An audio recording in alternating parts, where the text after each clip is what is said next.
యేసేపు జీవితాన్ని ఒకసారి ఆలోచించండి. యేసేపు తండ్రి చేత ఎంతగానో ప్రేమించబడ్డాడు. కానీ తన సహోదరుల చేత ప్రేమించబడ్డాడా?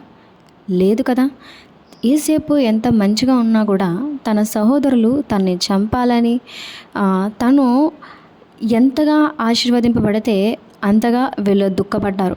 అలాగే మీ జీవితంలో కూడా ఎవరో ఒకరు ఉండొచ్చు.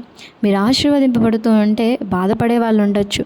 లేక తన సొంత అన్నలే తనని ప్రేమించలేదు. అలాగే మీ జీవితంలో కూడా మీ సొంత తల్లిదండ్రులే, లేక అక్క చెల్లెళ్ళు, అన్నా తమ్ముళ్ళు, లేక మీ స్నేహితులు మిమ్మల్ని ద్వేషించవచ్చు, మిమ్మల్ని మీ మీద కోపపడవచ్చు, లేనిపోని మాటలు మిమ్మల్ని అనొచ్చు.